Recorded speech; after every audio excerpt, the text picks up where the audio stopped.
Guidance internal, 13, 12, 11, 10, 9, 8. Ignition sequence start. Engines on. 5, 4, 3, 2, 1. All engines running. Launch command. Apollo 15 was launched 50 years ago on July the 26th, 1971.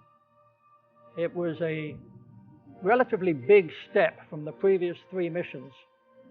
As President Nixon stated, it would be the most ambitious scientific exploration in space at that time.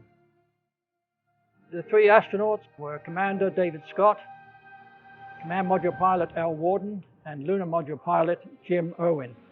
The lunar rover was an electrically driven, bare-bones car to allow the astronauts to cover much greater distance on the moon than the previous 3 flights could accomplish.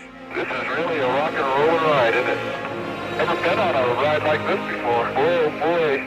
It had a top speed of about 8 miles an hour, although I think in later flights they actually cranked that up to about 11 miles an hour. Scott and Irwin spent 3 days exploring the Apennine-Hadley region in the lunar rover. There's actually a plaque on the lunar rover vehicle that was left on the moon that says man's first wheels on the moon. The heavy focus on science for Apollo 15 was its primary feature. It was achieved 2 ways. One, of course, with the lunar rover vehicle on the moon to gather more lunar data.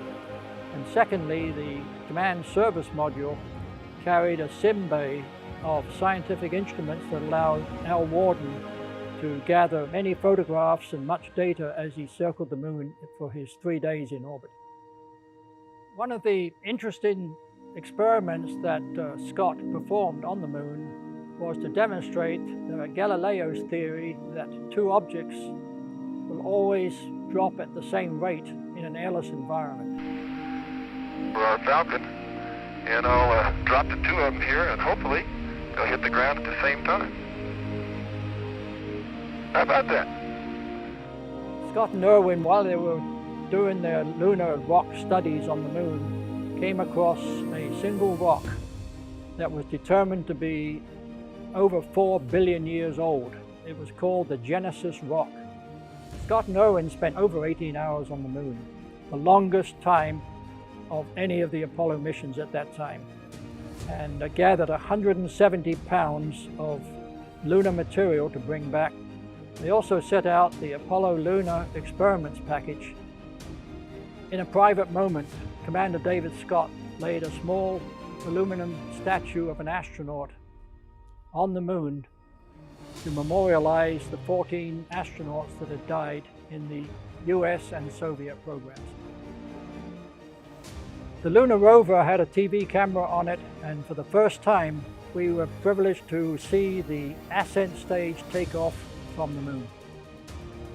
After Scott and Irwin were back in the command module, they continued to orbit the moon for 2 days, and during that time deployed the particle and field satellite.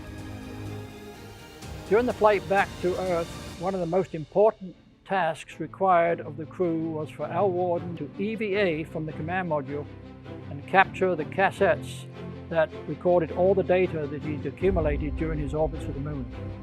That was the first time at 197,000 miles from Earth that man had ever done a deep space EVA.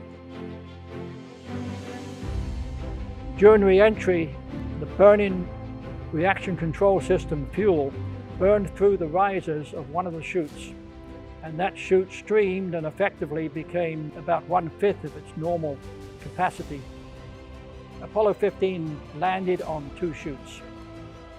It was designed to do that, but it did mean a hard landing, but a safe landing.